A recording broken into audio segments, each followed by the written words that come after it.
Just imagine a V6 engine straight from the Honda and Acura that you can get for only less than $500. And you can build that engine for 500 horsepower without touching anything. Just imagine that you can get that engine and put that engine in an application like rear wheel drive, front wheel drive, all motor, or turbo. Just imagine you can get that engine set up correctly with the correct parts with this setup that we are going to explain to you right now, because this episode is about to start now. This is Moze from Moze TV, and we are going to talk about the V6 engine from Honda, which is the J series, from the J25, because yeah, there is one engine called the J25 and all the way up to the J37, and we are going to have this discussion with all the detailed specs and every single modification you can get done to this engine with my guest that I'm more than happy to welcome to my channel, Sean from P2R. Welcome to the channel. Thanks for having me. So we're gonna talk about the J series platform, because before we made a couple of podcasts talking about this platform in particular, where there's multiple countries, including Dominican Republic, including Central America, countries like Honduras, countries like Guatemala, and the whole entire United States. They're starting to build these engines because they found something very particular about this V6 from Honda. And it is that those engines are so small, but they're so capable of many things. And a fun fact is that this is, I don't know if you want to look at this engine like this, but this engine is the new modern generation of the single cam from back then. Why I say this? Because this is a V6, but it's still a single cam, just like the old days, but with 2 more heads, 6 more pistons. So let's talk about the J series, but first, let's talk about what is P2R. Let's talk about the story about P2R, Sean.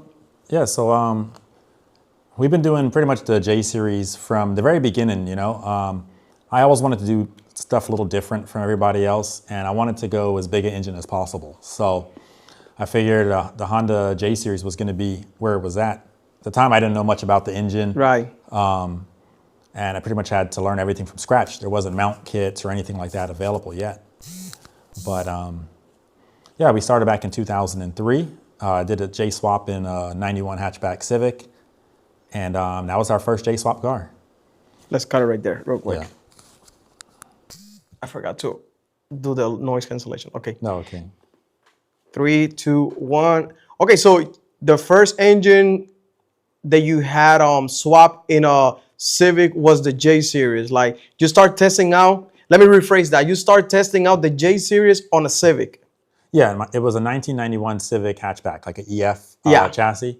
It was actually a J32A3 that I put in there. So what made you go into that direction? Because if you ask me, as a Honda fan, I'm not gonna go with a V6. Why people or enthusiasts now these days just suggest them to go with a J series against every other platform? What is so different about the J series compared to the B series with the K series? Well, the advantage of the J series is how much horsepower you can make on a budget. So you can take a bone stock J series engine and just put the right bolt-ons on there and cross 300 wheel horsepower. You won't get that horsepower with a K series or a B series. You have to do full builds to get to that point. You can go to the junkyard, get a $500 engine, put the right bolt-ons on, and you're over 300 horsepower naturally aspirated to the wheels. And you know what's the best part? And the best part about J series is for people that they don't know, there's actually companies that make parts. And who are those companies? Well, there's only one right now, and we have it next to us, P2R. So let's talk about your parts. Let's talk about the parts that you built in-house and create from scratch and have available for the public. Yeah, so our goal has been to make the J series pretty much the most universal engine that you can get out there. So it could be for front wheel drive, rear wheel drive. For that reason, we started doing a lot of machining in-house to make a lot of parts. But we've also partnered with some of the best companies in the industry to make the parts. For example, Hasport makes motor mount kits to put them in Civics, right? So we're a distributor for Hasport.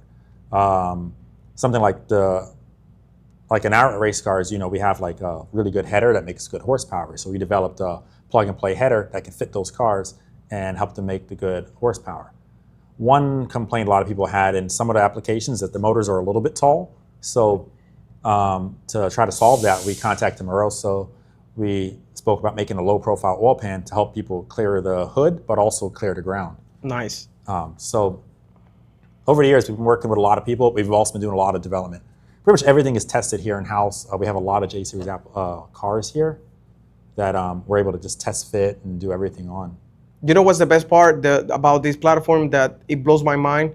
Like I said before, how easy it is to fit this engine in the same thing as a front-wheel drive car or project and rear-wheel drive. Now these days, these engines are they're having more presence in the car industry. We're seeing a lot of people with these engines. Yeah, so the J-Series is a 60-degree engine. So with it being a 60-degree, the cylinder heads are a little bit closer together, right? And then it's a single overhead cam. So because of that, it's going to actually fit in a pretty tight area. Also, what was I going to say there? In a second now. That's fine. Take your time.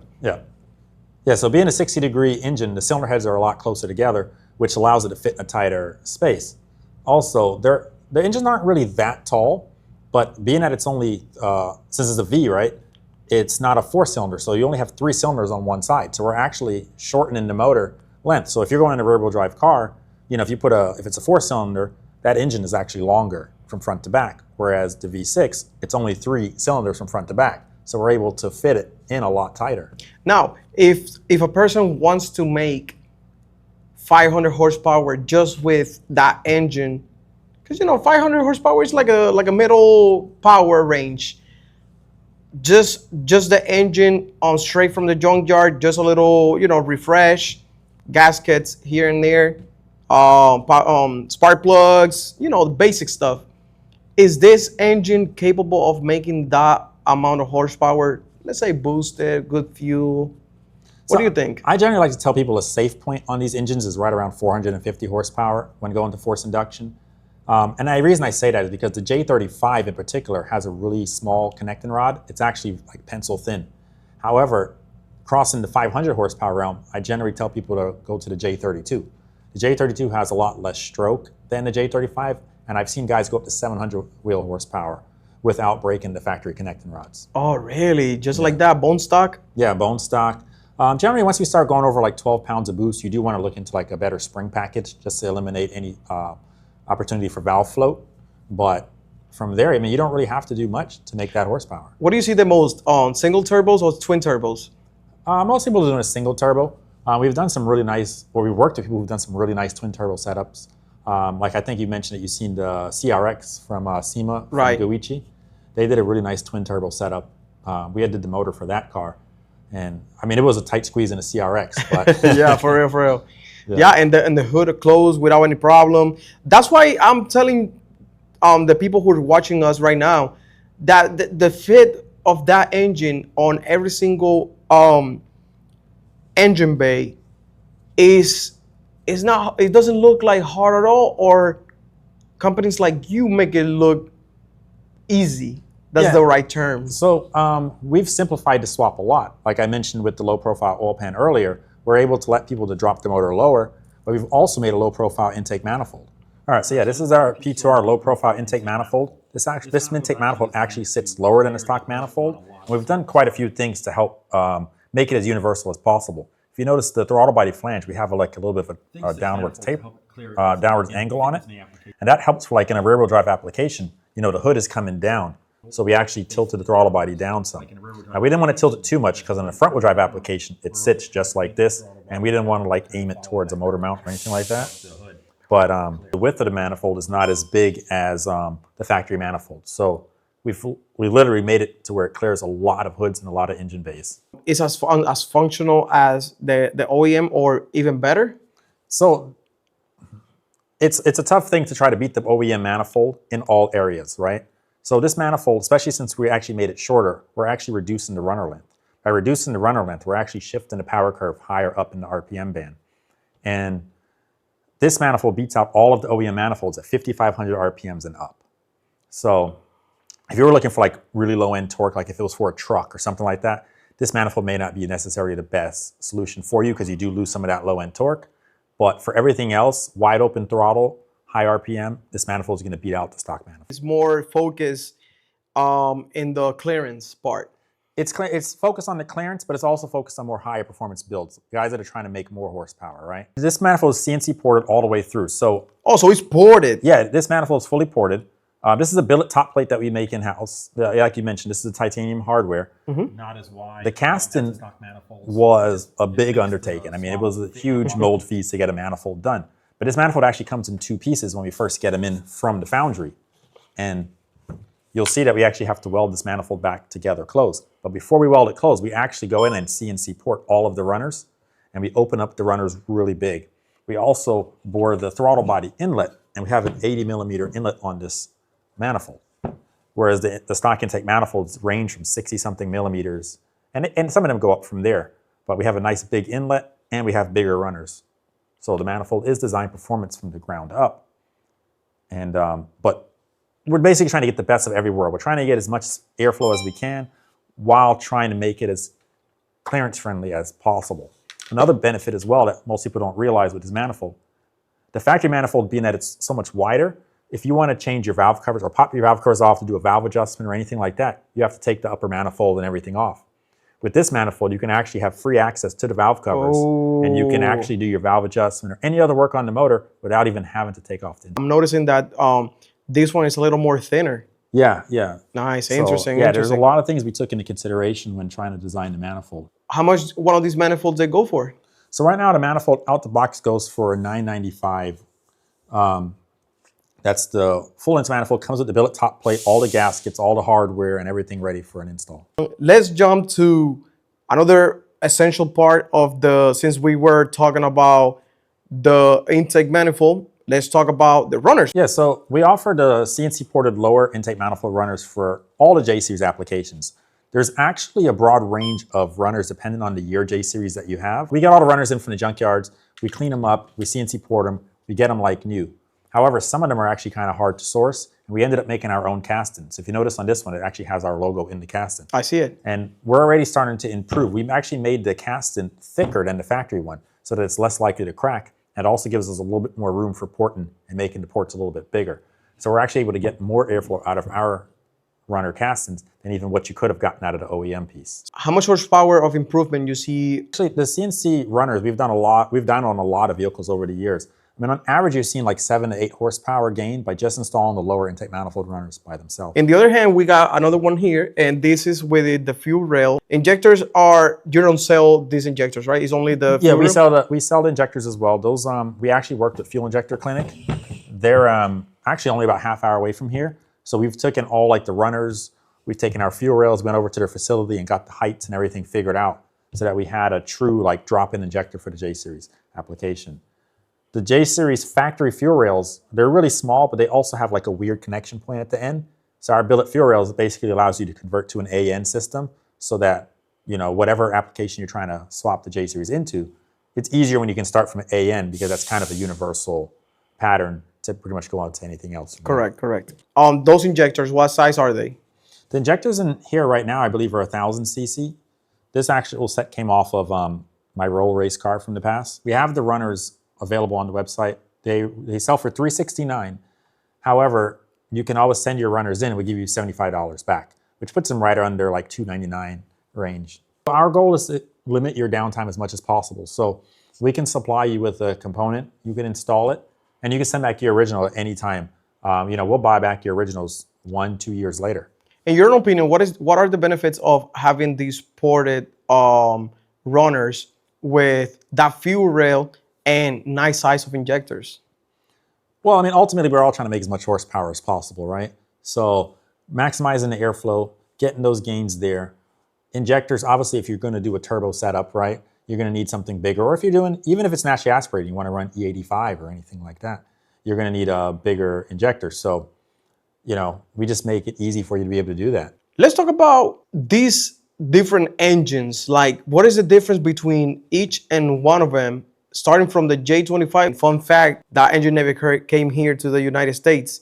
And it's very interesting that we can start talking about that 25, which car came with that engine, and also we can move forward to the rest of the J series family. Yeah, actually, right before we go on to that, I just wanted to jump back one step. Yeah, go for it. That we mentioned, and you mentioned a lot of the testing that we've done. I also wanted to mention that the amount of people we've worked with over the years. If you look at, I know you know of like they do the top 10 lists, for example, in the drag race world, just to be specific. You have like the all motor nitro J series list. I mean, we have products in 9 of the 10 cars that are on that list. Nice. So pretty much anybody running J series has gotten or used something from us to help them achieve their goals. But now going back to the actual engines themselves, the J25 only came out in Japan. It was right around the same year we had the J30 here in America, which was like a 98 to 02 Accord. But in Japan, it would have came in like a Honda Inspire or equivalent vehicle like that. The J25 is actually a really small stroke engine. It actually has a smaller stroke than a B16.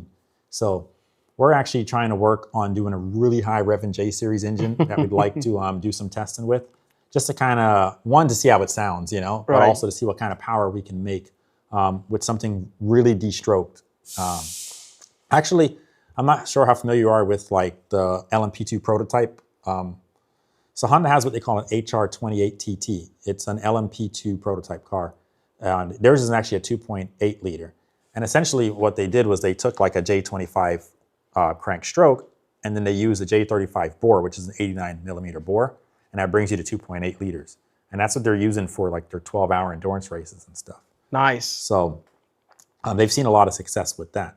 But as we come up, so like a J30, if we want to get technical, is a 86 bore, and I believe it's 80 something on the stroke as well. And then as we come up from there, the J32 would be that same 86 stroke, but it goes to an 89 bore. We get to a J35, we have a 93 millimeter stroke. It's the same bore though at 89. And then when you get to the J37, we're going up to a 90 millimeter bore, and we're going to 96 millimeter stroke. Nice, nice, interesting. Now, since we already touched bases with the bore and the size of the piston, let's talk about the pistons from P2R. All right, yeah, so for pistons, we actually sell a forged piston that we had actually made here in the United States by Trom. Trom is actually a really popular piston manufacturer. Trom has been really great with us. They've been willing to work with us. We've actually got 3D scans of the combustion chamber, and all of the cylinder heads, and we actually stock a broad range of their pistons. We have all different compression heights for basically low compression all the way up to high compression. We also have them in all the bore sizes that I mentioned. We have all of those available as well. Standard off our shelf, the pistons are going to hold about 30 psi of boost, and then we have an upgraded wrist pin, which is actually designed for guys who are trying to go more than 30 pounds of boost. We have the naturally aspirated setups as well, which are a little bit lighter. And, you know, those traditionally have a dome, which is going to be a higher compression. To match up with the pistons, we actually get our own connecting rods made. And we have 2 different types of rods. We have an H-beam and an I-beam. For us, our I-beam is going to be our little bit stronger connecting rod. That's actually a little bit heavier. So when you're doing like the balancing on the crank, you'd have to add a little bit of weight to it. And then we have our H-beam, which is our lighter connecting rod, which they still work for force induction. We've had guys running 800-900 horsepower on our H-beam, but it was actually designed more for our naturally aspirated setups to try to keep the rotating weight as low as possible. Okay, so going back to the piston, what is the most that these pistons and rods can hold? Yeah, so I mean, I've never been able to like necessarily give anybody an exact horsepower figure to this day, because you know it's a growing platform, right? And I can only tell you what we've accomplished so far. And I've had guys who've run our piston and rod combos around 1,200 horsepower. Nice. Yeah, so I mean, and to this day, we don't have any actual broken rods. So, you know, they're working out really well. If you notice, these rods have a super finishing on them. That's why they look kind of shiny. What is the compression of that piston? This piston, so all of the J series have the same deck height. Okay. whether it's a J30, J32, 35, 37, they're all the same deck height. What's going to actually change is going to be your stroke of the crank and then your connecting rod length. So this flat top piston is actually going to be a different compression height or a different compression ratio depending on which crankshaft you use. So if it's a J32, this piston, for example, could be like a 9.5 to 1, where if we did it in a J35 stroke, instead of 9.5 to 1, it might be 10.0. And if it was a J37 stroke, it could be closer to 11 to 1 compression. So that same piston, depending on what we match it up with, would have a broad range of what it is. But that's why we offer multiple compression heights. So for every piston that we have, like this case, this is an 89 millimeter, which is a standard size, no overbore or anything. We have 4 different compression heights available to give us everything from 9 to 1 compression all the way up to like 13.5 compression. On the customer side, as far as the really high horsepower guys, I haven't really gotten too much data back from those guys yet as far as being able to take it apart. What I can tell you is the motors that we've done. For example, we have our naturally aspirated all motor ILX, and we were running some nitro on it. And I wanted to basically just tear it down and just go through everything again just to make sure everything looked good. And I mean, granted, that's only we were knocking on 600 horsepower. I mean, I guess you could say that's naturally aspirated, right? That's up for debate. Right. You know, but, you know, taking it apart, I mean, everything in there is holding up really well. Measurements are coming back, just how they went in the motor. So nice. Another good combination that I have seen is when they do the high ram. And I say a good combination, and it's because it's getting very more popular, which is the Holley high ram. You are the only companies that makes the adapter for the plenum for the Holley kit, right? Yeah, so we were actually the ones that originally designed the adapter plate to put a Holley LS1 plenum or the high ram plenum onto the J series engine.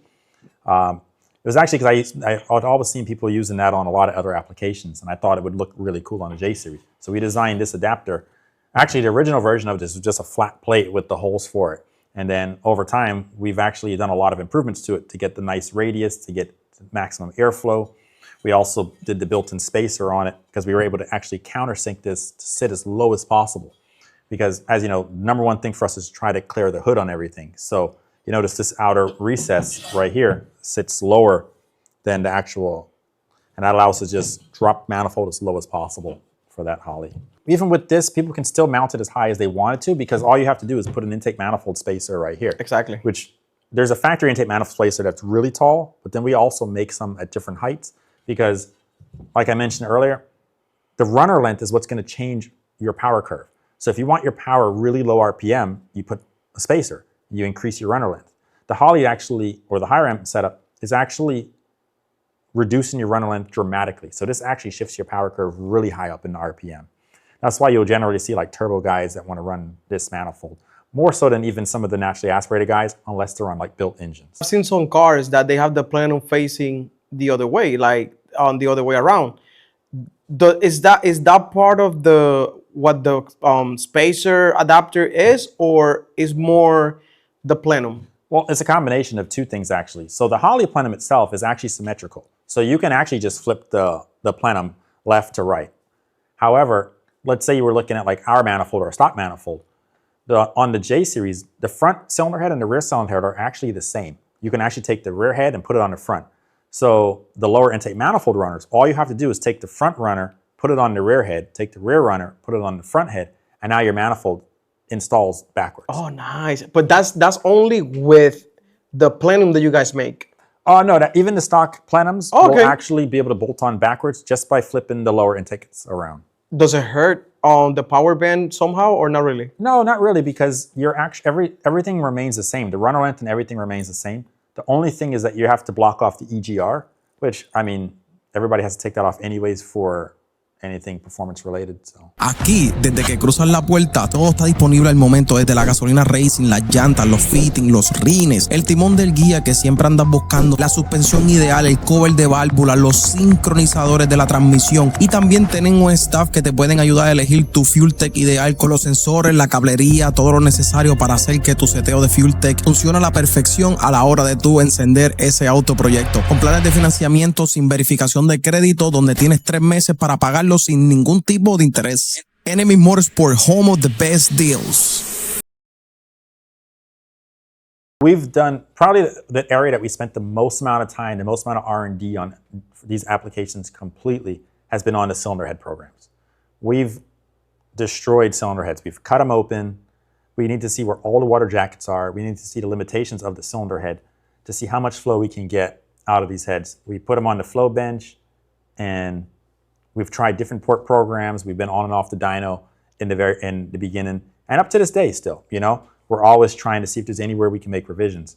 So what we have here, this is actually a J32A2 cylinder head. This one is CNC ported all the way through. You can see the nice intake runners. Actually, in there, you can notice we have some nice Ferrara valves in here. That was another big thing that we got. We got Ferrara to make the valves for us.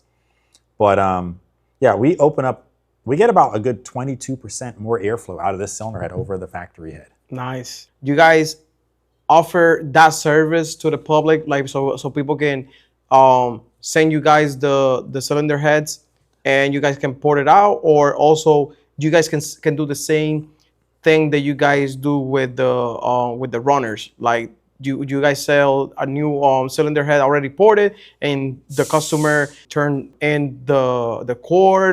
Talk to me, how does that work? Yeah, so we actually, just like with the runners, we can actually work both ways. The customer can send in their cylinder heads, and we can refresh that particular set of heads that they sent in. We can port them, and based on what they're doing, if they want like a really aggressive port program, if they want to go to oversized valves, stock size valves, we can accommodate all of that. But as I mentioned, we have probably over 500 brand new cylinder heads from Honda on the shelf. We had bought out a Honda warehouse that was all basically, what is that, inventories, when they're no longer going to stock an inventory, when Out of stock? not out of stock, but what is it? When they end production on a product. Oh, discontinue? Yeah, when they discontinue a product. There you go. We bought out every cylinder head that they had. Right. So we have over 500 brand new cylinder heads from Honda, and they range from J30 all the way to J37 heads. So you don't actually have to send us anything for us to port or do a head program for you. Now, we can do just raw ported heads, but then we can also do full cylinder head packages with full valve train, Ferrara valves, SuperTech valves, billet cams, upgraded springs, retainers. You know, if you're running, whatever you're running, we're able to accommodate for that. Also, being that this is a single cam engine, we've actually took a long time to get these developed. We actually have the full adjustable cam gears.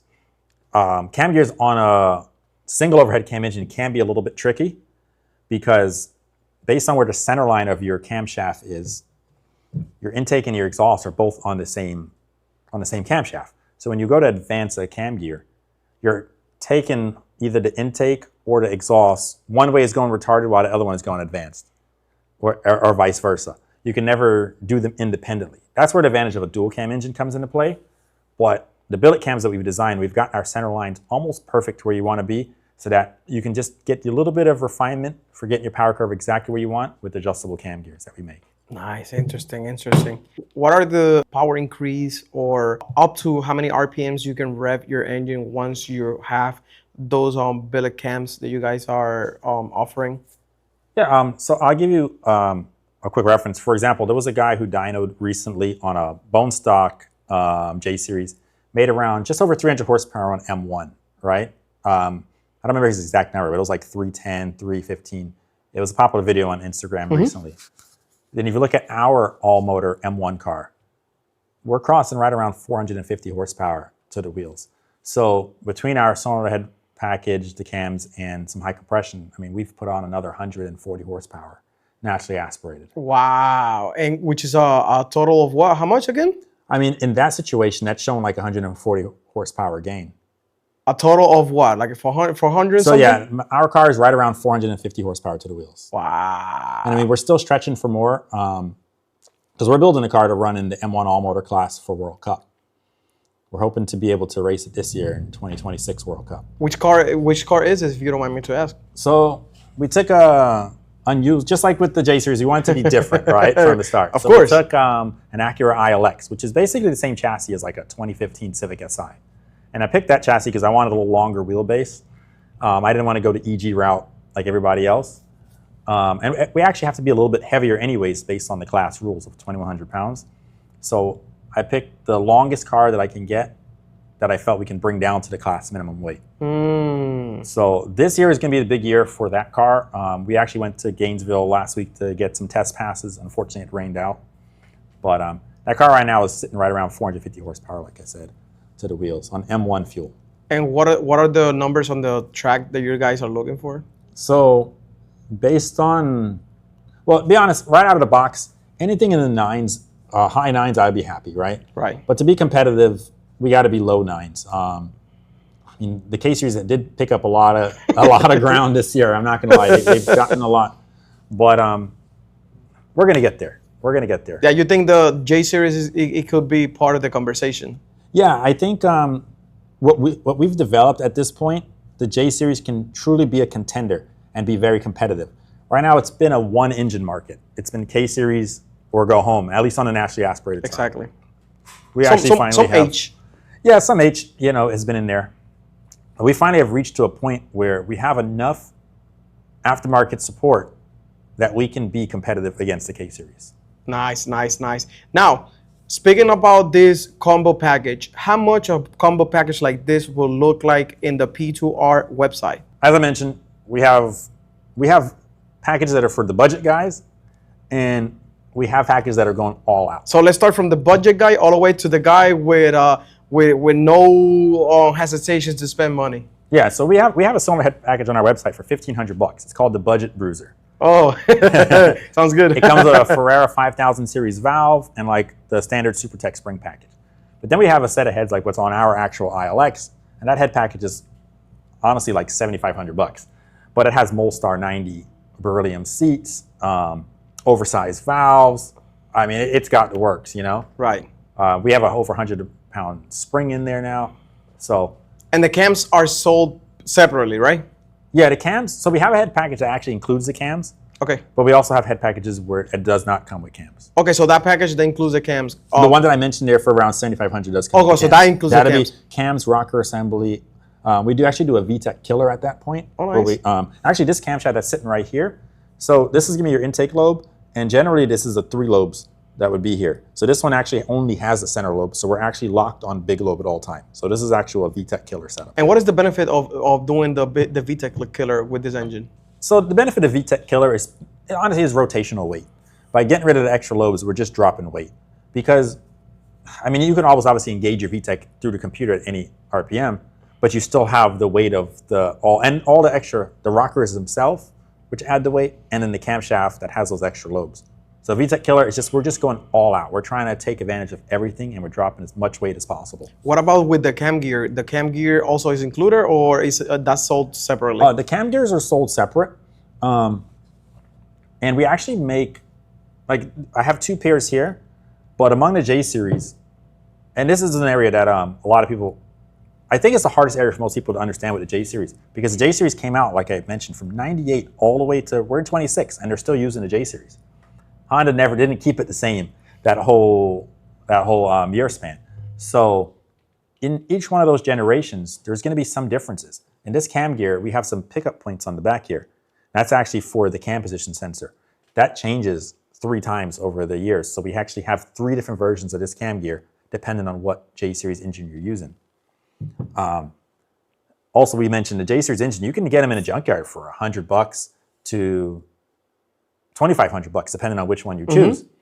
And for that reason, I think that's been the weakest point of the J series, or what's been taking it the longest to take off, is because everybody just goes and buys whatever they find. Exactly. Whereas with the K series, people know what to use. They know which head is the good head to use. They know which block, which motors the mount kit works with, and all that stuff.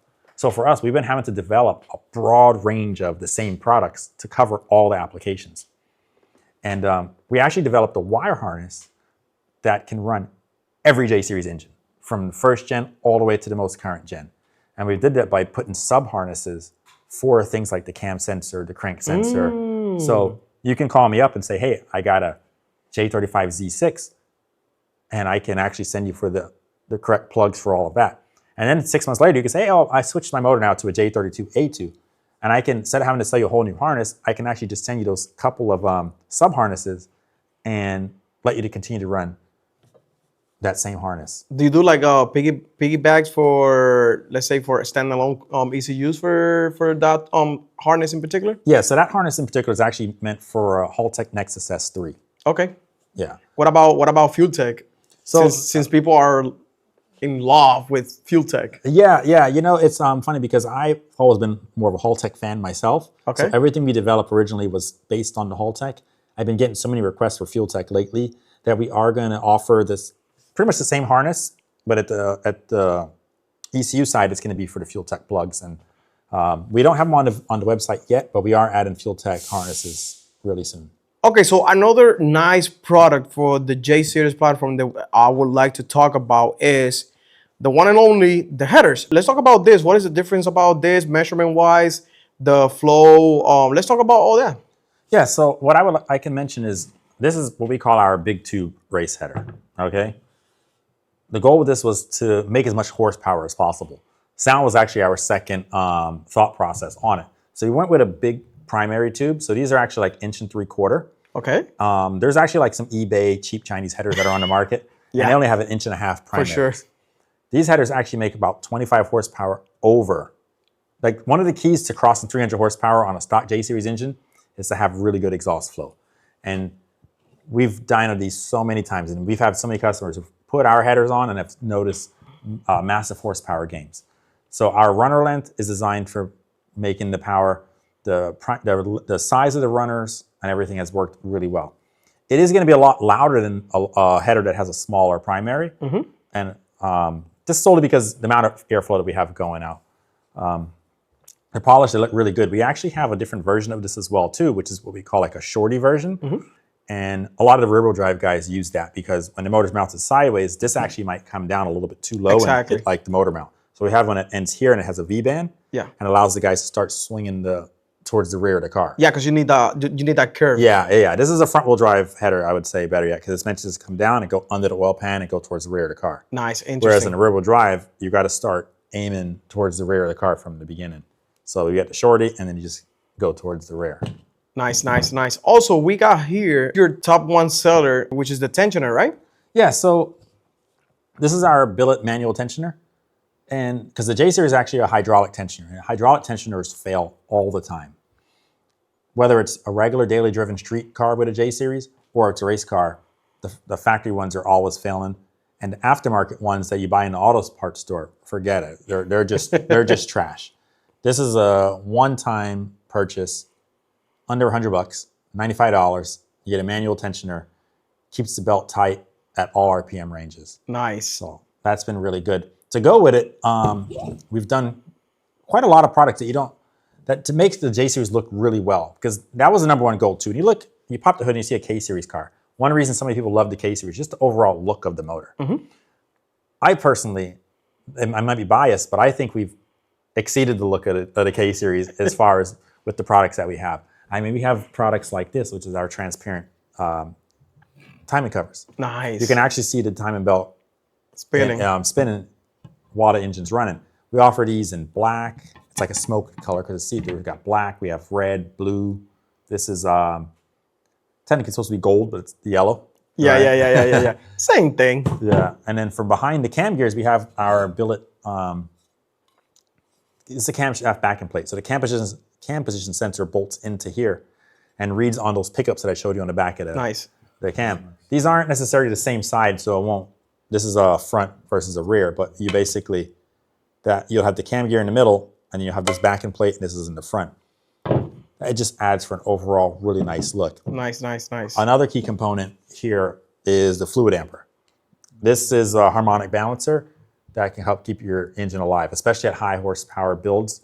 You always hear guys, you need to have your engine balanced, and these help a lot with that. The guys from Fluidampr actually flew out. They're based out of New York. They actually flew their engineers here, and we went on the dyno, and they brought all their equipment to test the vibrations inside of the engine, and they literally tried all the different ones until we came up with the perfect one for adding horsepower and protecting the motor as much as possible. Nice, interesting. Now let's go over the header back again. How much one of these headers they go for in the website of P2R? So this particular header is actually $549. It comes with both primaries. It comes with the bottom, which some people call the J-pipe, and it comes with the V-band to start your exhaust system. Nice. We also have the shorties that I mentioned, and those are $350 on the website. What about the cover? That one that comes yellow, the smoky one, the ones for the camshaft. How much they go for? Yeah, this is for the set. Obviously, those going to be 2-cylinder heads. We include all the seals, the inspection cover, grommet, everything is about $140. Nice. What about the back one? The back billet timing plates, it's under $300. Under $300. Yeah. Okay. What about the tensioner? So the tensioners are $95. Okay. And like I said, that's the best $100 you can spend Right. on these engines. If there's anything you do, you bet a junkyard engine, almost guaranteed the hydraulic tensioner is in bad condition, and that's where this billet manual tensioner comes in. So once you get a junkyard motor, I mean, obviously, anytime you get a motor from a junkyard, you should always want to change the seals because you don't want to have an oil leak, right? And you're going to want to do a time belt job. Exactly. So if you're doing a time belt job, you always put a manual tensioner. And we also offer it in multiple colors. This is a silver one, but I also offer this in black, red, gold. But is that visible? So the back half of it is visible because it sticks out of the factory covers. On a front-wheel drive car, you won't really see it because it's down behind the fender well. But on a rear-wheel drive car, it's facing the front. Nice. What about the harmonic? The harmonic balancer is $500. $500? Yeah. Cool. What is a good combo to make around that 450 horsepower in as far as budget will look like roughly? Well, 450 is probably going to be really tough to say you're going to get there on a budget, right? I would say the best area, or in comparison, let's say if you got a K series and you do bolt-ons, right? You're going to make what, 240 to 250 horsepower? A little less. So yeah, exactly. So the benefit of going to J series, right? A J series engine is actually cheaper than a K.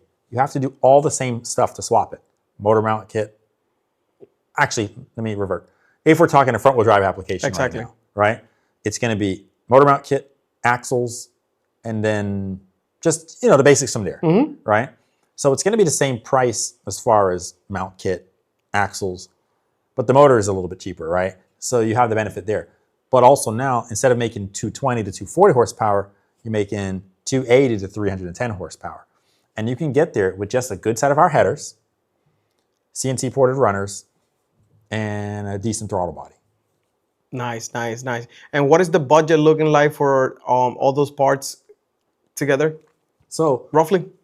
Headers, ported lower manifold, and a throttle body, you're in just over $1,000, right? That's kind of like the requirements of getting to that 300 horsepower mark. Then of course there's other things you can do from there.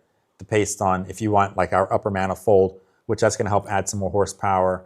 If you were looking for, to make it look better, it's going to range from there. But bare bones, you can get to 300 horsepower for just over $1,000. Nice. If people wants to communicate with you and have any discussion or any inquiries or any type of concern or question, where they can contact you?